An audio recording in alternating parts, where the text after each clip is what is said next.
اور وہ وقت دکھائی بھی نہیں دیتا۔ نمل نے اسے بھیگی آنکھوں سے دیکھا۔ میری رگوں میں آج بھی اس رات کی ٹھنڈک بستی ہے، میں وہ سب بھول نہیں پائی تھی۔ ردھم کے چہرے پر اداسی بکھرنے لگی۔ تمہیں بھول جانا چاہیے تھا وہ سب۔ شایان کی اس میں غلطی نہیں ہے نمل۔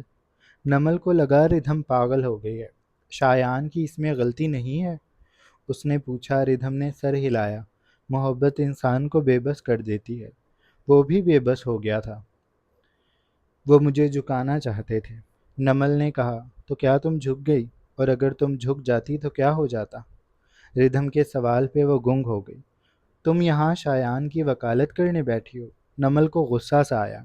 وہ یہاں اس لیے آئی تھی تاکہ اس انتہائی دکھی موقع پہ وہ اپنی سب سے قریبی دوست کے ساتھ بیٹھ کر شایان کی برائیاں کر سکے، لیکن یہاں تو معاملہ ہی الگ دکھائی دیتا تھا۔ ہاں، میں اس کی وکالت کر رہی ہوں۔ نمل کے چہرے پہ تکلیف ابھری۔ تم میری پکی دوست ہو۔ ردھم نے اس کے ہاتھ کو تھاما۔ تبھی تمہیں سمجھا رہی ہوں۔ نمل نے اس سے اپنا ہاتھ کھینچ لیا۔ تم شایان کی طرف داری کر رہی ہو۔ ردھم نے اسے افسوس سے دیکھا۔ تمہیں ایک دم سے شایان کو ہرانا کیوں ہے؟ نمل اسے دیکھنے لگے۔ اس کے لب کانپ رہے تھے کیونکہ انہوں نے مجھے دھوکہ دیا ہے۔ ردھم کے لب تلخ ہوئے۔ کس لیے دھوکہ دیا؟ نمل نے ترکی با ترکی جواب دیا۔ کیونکہ وہ مجھے چاہتے تھے۔ ردھم نے ہاتھ پہ ہاتھ مارا اور نمل بالکل چپ ہو گئی۔ کیونکہ وہ تمہیں چاہتا تھا۔ ردھم نے اس کی بات کو دہرایا۔ تم نے نہیں سنا، محبت اور جنگ میں سب جائز ہوتا ہے۔ نمل کی آواز رندنے لگی۔ مجھے مرد دھوکہ دیتے ہیں۔ میں نے شایان سے اس چیز کی توقع نہیں کی تھی۔ ردھم اس کی بات سمجھ گئی۔ تم سرمد اور شایان کا مقابلہ نہ کرو۔ سرمد کچے کی اینٹ تھا اور شایان محل ہے جس میں اس اینٹ کا کوئی کام نہیں۔ وہ ایک برا تجربہ تھا۔ اس نے تمہیں دھوکہ دیا تھا۔ تو شایان نے کیا کیا ہے؟ ردھم نے فوراً جواب دیا۔ وہی جو ابھی تم نے کہا کہ تمہیں چاہا۔ نمل ایک بار پھر چپ ہو گئی۔ ردھم اس کو کچھ دیر دیکھتی رہی، پھر اس نے کہنا شروع کیا۔ ایک غلطی سے تم اس شخص کی ساری محبت سے منہ پھیر رہی ہو جو اس نے اب تک تم سے کی ہے۔ تم کیا چاہتی ہو؟ اسے چھوڑنا چاہتی ہو؟ اس سوال پہ وہ پہلی بار پوری کی پوری ہلی تھی۔ میں انہیں چھوڑ نہیں سکتی۔ تو پھر یہاں کیا کرنے آئی ہو؟ نمل نے اپنا رخ بدلا۔ انہیں احساس دلانے کہ میں آگے کا جواب اس کے پاس نہیں تھا۔ تم اسے تکلیف پہنچانا چاہتی ہو۔ لیکن ردھم کے پاس تھا اس بات کا جواب۔ نمل اس بات سے انکار نہ کر سکی۔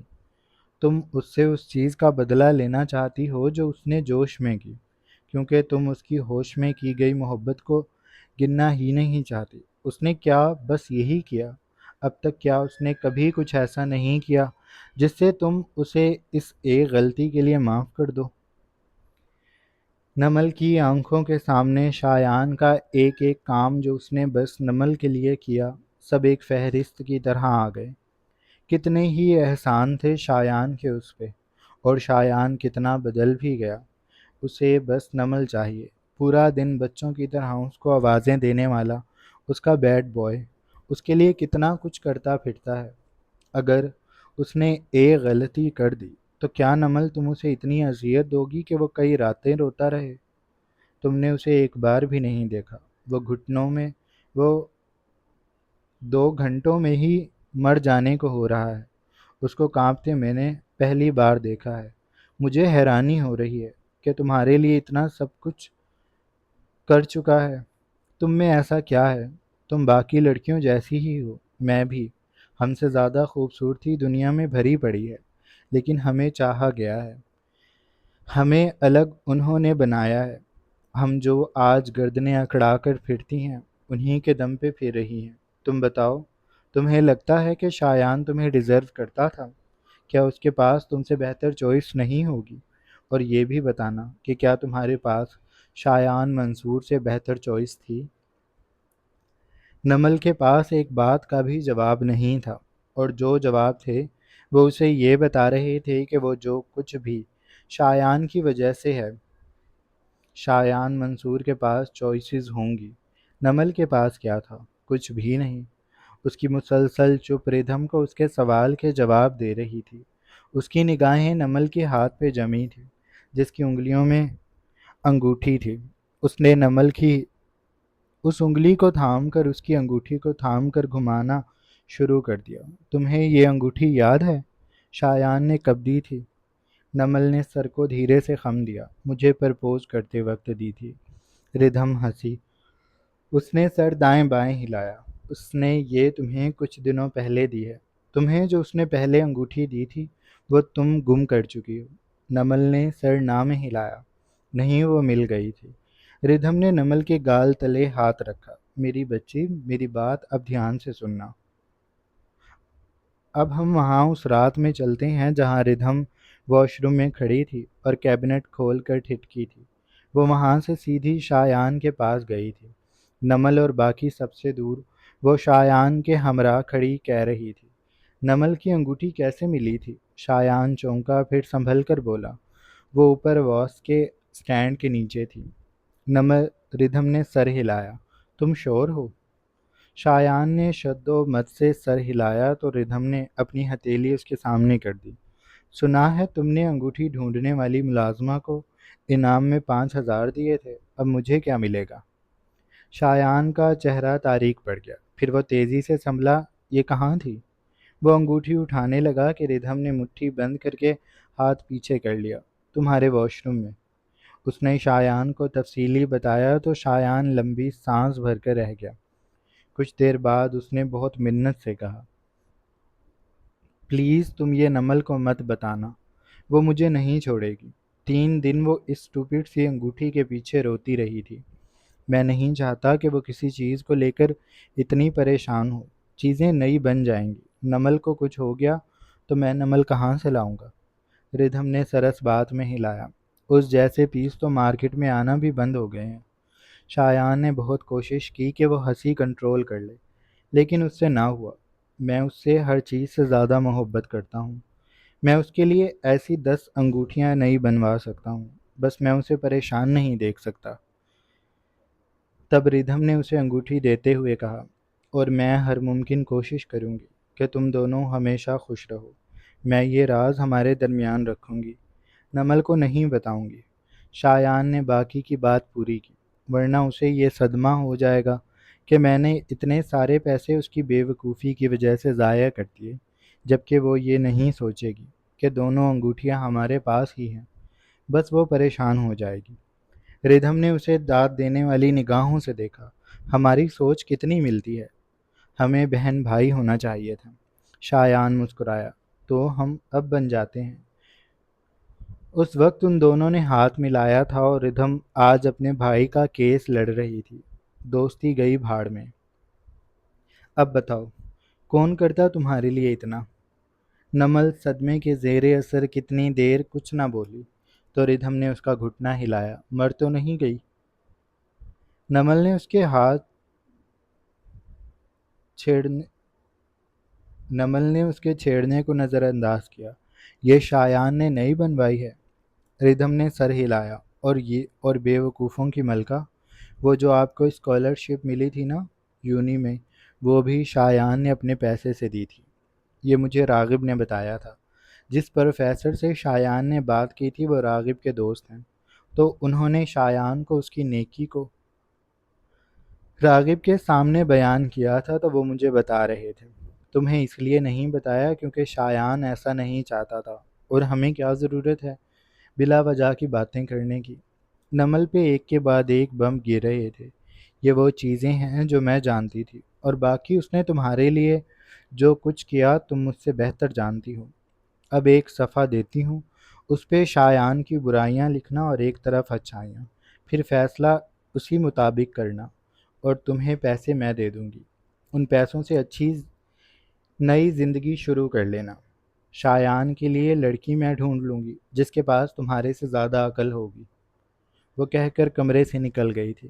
جب وہ واپس آئی اس کے ہاتھ میں نوٹوں کی کچھ گڈیاں تھیں اور ایک کاغذ اور پین۔ اس نے وہ سب لا کر نمل کے سامنے رکھ دیا، اور نمل کو ضرورت نہیں تھی کہ وہ لکھے۔ شایان کی ایک غلطی تھی اور باقی سب اس نے نمل سے محبت میں کیا تھا، اور وہ غلطی بھی محبت میں کی جانے والی غلطی تھی۔ لڑکیاں مرتی ہیں ایسے پاگل شوہروں کے لیے، اور تم اسے چھوڑ کر گھر بیٹھی ہو۔ ردھم نے ناک سکیڑ کر کہا۔ نمل کی آنکھیں پھر سے بھیگنے لگیں۔ اس نے سب کچھ درمیان سے ہٹایا اور ردھم کے سینے سے لگ گئی۔ میں پاگل ہوں؟ ردھم نے سینے پہ ہاتھ رکھ کر سکون بھرا سانس لیا۔ شکر ہے تم مان گئی، اس نے شریر لہجے سے کہہ کر نمل کو اپنے سامنے کیا۔ تم کس کی باتوں میں آ رہی ہو؟ زیبا کی۔ تم یہ کیوں نہیں سوچ رہی کہ مائیں اپنے بچوں کی غلطیوں پہ پردے ڈالتی ہیں، اور زیبا کیسی ماں ہے جس نے اپنے اکلوتے بیٹے کا راز ایسے بیان کیا؟ اس نے پتہ نہیں کس بات کی خنث تم سے ایسے نکالی ہے۔ اگر تم اس کی باتوں میں آ کر اپنی زندگی میں آگ لگاؤ گی تو تم پوری زندگی ناخوش رہو گی۔ اس نے نمل کے دونوں ہاتھوں کو پکڑا اور اس کے چہرے کو دیکھتے ہوئے نرمی سے بولی۔ شایان سے بہتر تمہیں کہیں کوئی نہیں مل سکتا۔ محبت معاف کرنا سکھاتی ہے۔ تمہیں جس سے جتنی محبت ہوگی اس کی اتنی غلطیاں معاف کر دی جاتی ہیں۔ تم مجھے دیکھ لو، راغب کو مجھ سے محبت ہے، اسی لیے وہ مجھے جھیل رہے ہیں، ورنہ جو کچھ میں ان کے ساتھ کرتی ہوں کوئی اور ہوتا تو مجھے 2 جوتے لگا کر گھر سے نکال چکا ہوتا، پر پھر بھی وہ مجھے بس سمجھاتے رہتے ہیں۔ شایان کو تمہاری ضرورت ہے، اسے چاہا نہیں گیا، تم اسے چاہتی ہو، اس لیے وہ تمہیں خود سے دور نہیں کرنا چاہتا۔ تو نمل، بے وقوف مت بنو۔ تبھی کھڑکیاں لرزیں تو ردھم نے چونک کر اس کی جانب دیکھا۔ لگتا ہے بارش آ رہی ہے۔ اس نے اٹھ کر بالکنی میں کھلتے کانچ کے دروازے سے پردہ ہٹایا۔ دروازہ کھول کر وہ شیڈ کے نیچے گئی۔ بارش نہ جانے کب سے آ رہی تھی، انہیں باتیں کرتے گھنٹے سے زیادہ ہو گیا تھا، اور تبھی ردھم نے دور سڑک پہ ایک گاڑی کو کھڑے دیکھا جس کے بونٹ پہ وہ بیٹھا تھا۔ دنیا جہان سے ہارا ہوا انسان اپنے خالی ہاتھوں کو کبھی تکتا تو کبھی راغب کے بنگلے کو۔ وہ پورے کا پورا بھیگا ہوا تھا اور بارش انتہا کی سرد تھی۔ ردھم تیزی سے کمرے میں آئی۔ شایان باہر کھڑا ہے نمل، بارش میں بھیگ رہا ہے، پتہ نہیں کب سے۔ اس کی آواز میں گھبراہٹ تھی۔ نمل نے ایک جھٹکے سے اسے دیکھا۔ تم اسے ایک بار دیکھو، اس کی حالت دیکھو، میرا تو دل پھٹ رہا ہے۔ ردھم کی آنکھوں میں آنسو تیرنے لگے تھے، اور نمل سے مزید رکا نہیں جا سکتا تھا۔ وہ شایان سے اس سے زیادہ دور نہیں رہ سکتی تھی، نہ ہی وہ شایان کو اس سے زیادہ تکلیف دے سکتی تھی۔ وہ اٹھی اور جوتے اڑستی جانے لگی۔ رکو، میں چھتری دیتی ہوں، تم نے نہیں بھیگنا، تمہاری حالت ایسی نہیں ہے۔ وہ کہہ کر نمل کے ساتھ ہی کمرے سے نکلی۔ راغب بھی کمرے کا دروازہ کھول کر باہر ہی آ رہا تھا۔ شایان باہر کھڑا ہے۔ نمل اور ردھم نے بھیگی آنکھوں سے راغب کی اطلاع پہ سر ہلایا تھا۔ ردھم نے نمل کو چھتری دی اور وہ خود راغب کے ساتھ اپنے کمرے کی بالکنی میں کھڑی ہو گئی۔ بارش تڑا تڑ برس رہی تھی۔ وہ پورا بھیگا ہوا تھا، اس کے گھنگریالے بال ماتھے پہ لٹوں کی صورت جمے تھے۔ آنکھوں میں اتنی اداسی تھی کہ نمل لرز لرز جاتی تھی۔ وہ چھتری کو سر پہ تانے لٹے پٹے شخص کو دیکھ رہی تھی جس کا چہرہ جھکا ہوا تھا۔ اس کی آنکھیں اب نمل کے جوتوں پہ جمی تھیں یا پیروں پہ، یہ بات نمل یقین سے نہیں کہہ سکتی تھی، لیکن اس کا چہرہ جھکا ہوا تھا۔ اس کی شرٹ کے بٹن کافی حد تک کھلے تھے اور شرٹ بھی بھیگ کر کثرتی جسم سے چپکی ہوئی تھی۔ نمل کے لب کپ کپا رہے تھے، وہ اسے پکارنا چاہتی تھی، لیکن اس کی یہ حالت دیکھ کر اس کا دل بقول ردھم کے بیٹھنے کو ہو رہا تھا۔ نمل میں اتنی بھی ہمت نہیں ہو رہی تھی کہ وہ شایان منصور کے قریب ہو جائے۔ وہ بس چند قدموں کے فاصلے پہ کھڑی رہی۔ تبھی اس نے شایان کو بونٹ سے نیچے اترتے دیکھا۔ وہ سست سے قدم اٹھاتا نمل کے مقابل آ کر رک گیا۔ پھر اگلا پل نمل کا سانس چھین لینے کے لیے کافی تھا۔ شایان اپنے گھٹنوں کے بل بیٹھ گیا تھا۔ اس نے اپنے ہاتھ اپنے گھٹنوں پہ رکھے اور چہرے کو جھکانے کے ساتھ کہا، مجھے مت چھوڑو، میرے پاس تمہارے علاوہ کچھ بھی نہیں ہے نمل، میں مر جاؤں گا۔ میں اب کبھی تمہیں پریشان نہیں کروں گا، کبھی تم سے جھوٹ نہیں بولوں گا، کبھی تم سے کچھ بھی نہیں چھپاؤں گا، بس مجھے چھوڑو مت۔ میں تمہیں لے کر بہت پوزیسو ہوں۔ میں نے اپنی ایک ایک سانس کو تم سے باندھ رکھا ہے۔ اب اگر تم مجھے چھوڑ کر جاؤ گی تو میری ایک ایک سانس ٹوٹ جائے گی۔ میں تمہیں کبھی دھوکہ نہیں دوں گا، بس مجھے اب معاف کر دو۔ نمل کی آنکھیں بے ڈھب بہنے لگیں۔ اوپر آسمان رو رہا تھا، سامنے بیٹھا شخص رو رہا تھا، اور نمل بھی رو رہی تھی۔ دور بالکنی میں کھڑی ردھم نے جھلمل کرتی آنکھوں کے کنارے سے صاف کیے اور اپنا چہرہ راغب کے سینے میں چھپا لیا۔ نمل شایان کے سامنے بیٹھ گئی تھی۔ اس نے اپنے ہاتھ میں موجود چھتری شایان کے اوپر کی۔ آپ بالکل پاگل ہیں، میں آپ کو چھوڑ کر کہاں جاؤں گی؟ شایان نے سرخ پرنم آنکھوں کو اٹھایا۔ یہ دنیا بہت بڑی ہے اور اس میں پسندیدہ چیزیں سب سے پہلے گم ہوتی ہیں، اور میں نہیں چاہتا کہ میں تمہیں کھو دوں۔ اس نے نمل کے دونوں گالوں پہ ہاتھ رکھے۔ اس کی بھیگی آنکھوں میں دیکھتے وہ رندی ہوئی آواز سے گویا ہوا، ایک بار کہہ دو کہ تم نے مجھے معاف کر دیا، اور پھر مجھ سے وعدہ کرنا کہ تم اس رات اور اس واقعے کا ذکر کبھی بھی نہیں کرو گی۔ مجھے اذیت ہوگی۔ نمل نے آگے کو ہو کر شایان کے ماتھے سے اپنا ماتھا جوڑ لیا۔ چھاتے سے بوندیں ان پہ نہیں گر رہی تھی۔ نمل کے گھٹنے البتہ بھیگ جانے والی سڑک کے باعث گیلے ہو گئے تھے۔ میں وعدہ کرتی ہوں اب کبھی یہ رات ہمارے درمیان نہیں آئے گی۔ ہم یہ سب آج ہی بھول جائیں گے۔